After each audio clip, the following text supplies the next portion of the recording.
In this video, we're going to look at how can we use Excel to calculating the CMA, centered moving average trend, and how can we capturing the center moving average trend. So based on the lecture video, we learned that in order to identify the center moving average trend, we need to developing a simple linear regression model using our CMA as our y variable and using our time index as our x variable to estimate the linear relationship between the time index and the CMA. So once we identify the relationship, and then we are able to use the regression model to forecast the CMA value based on the time. So that forecasted value, CMA, is called a CMAT, centered moving average trend. So we're going to look at how can we use Excel to do the calculation. So first of all, let's just copy the columns we have here. So if you don't know how we get MA, CMA, you should watch the previous computer lab exercise video where we shared how can we calculate MA and CMA. Here we only focus on the next steps. So let me creating a new tab. So this new tab, I will call it a CMAT. And then again, I will copy the data I have here and I paste it. And I will zoom in. As I just mentioned, our goal is try to estimating this equation, A plus B times time index. Okay, so we have the value for CMA. We don't have the value for time index. A and B, they are my A is the y-intercept, B is the slope. So we're going to use the regression model to estimate value for A and B. So now let's creating a column called time index because we do need it. Okay, and then for this one, we were starting the time index from, so we usually call this is the first one, second one. So we're starting from 3, 4, 5. Okay. So after we do that, we select that, ask the Excel to automatically fill in the rest of the rows because this is just the time index. Okay, make sure we don't have this last two because for the CMA, we are missing the last two cells. Okay, so now we have the value for CMA, we have value for time index. Now it's the time to use regression to do the estimate. So before we learn, we can use forecast X. However, the good news is that without forecast X, we also can estimate this linear equation. So how can we do it? So in order to do that, we need to do is, first of all, under the data tab, you currently don't see there's a new tab called a data analysis.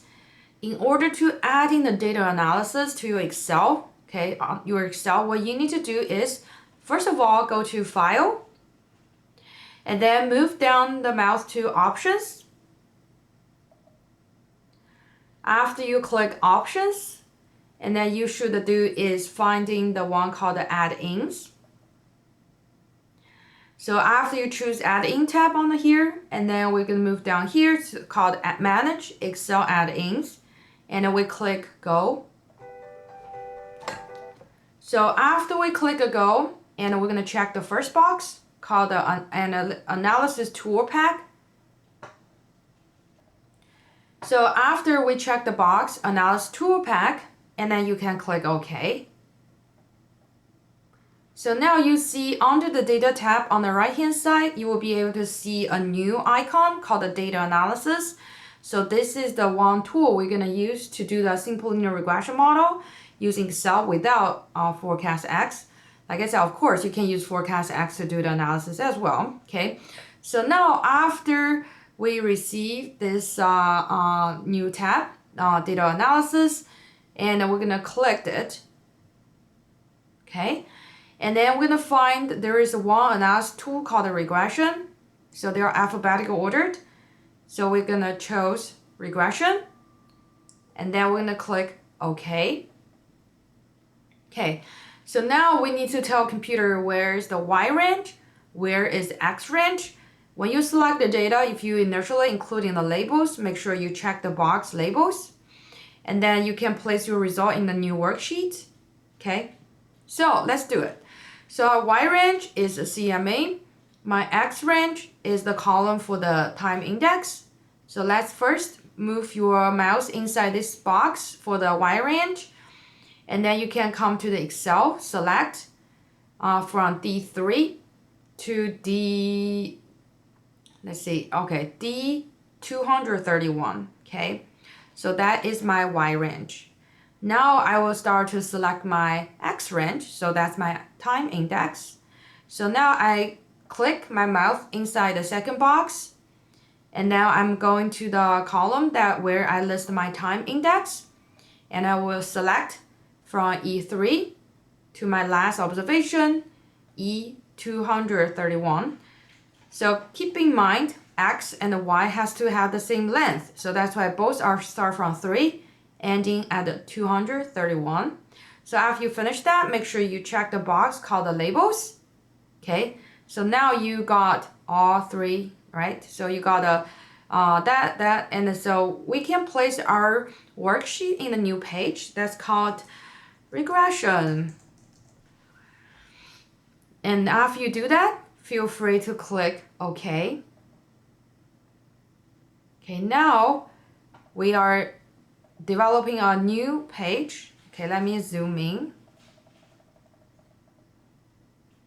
Look very similar as our forecasting, but one thing I want you to do is just keep all the number to 4 decimal places, or 2 or 4. Okay, let me select all my cells, and then right click the mouse, format cells, choose number. Let me just increase to 4 decimal places, and then I can click OK. Okay, so in this table, in the third table, look very similar as what we saw in the forecast X for the regression part. So this section is my regression output. Okay, so my p-values, etc. Do not worry about it's not significant, because we literally just use the model to understand the relationship between my time index and the Y output. So this is my value for the y-intercept under the coefficient column. And then this is my the time index. Okay, we can just copy this part and coming back here. Okay, I will just paste there, so I don't need to switch different tabs. So why this is important? Because the 266.2934, that's the value for my A. And the time index, this corresponding to the column coefficient, that's my slope B. So in order to get in the value for CMAT, which is centered moving average trend, what we need to do is, given the value for A and the B, right? So basically we know this equation now. We know the value A, we know the value B, and we also know the value for the index, which is here, right? We just plug those value into my equation to get in the estimated CMA. So that estimated CMA is called a centered moving average trend. Centered moving average trend. So now let's do it together. So in the first cell here, we type in equal, and then we will select my y-intercept value, right? So y-intercept, follow the equation of your linear equation, plus the slope times the index. Great. So after I do that, I can push enter. Okay, so for the first trend for my Q3 1955 is 266.014. So that's my trend. So after I do that, I'm click the mouse, move the mouse to the right down corner, because for the rest of the value, I will just use the same way to calculate it, right? So, but A and B, they are constant. We just need to updating my X variable. So if we use a drag down function, it will automatically update it. So then I double clicked it. Oops, sorry, didn't work. Okay. Oh yeah, I need to lock the cell, sorry. So I make sure you will lock the J and the 2. So put a dollar sign in front of the J, dollar sign in front of the 2, or, okay.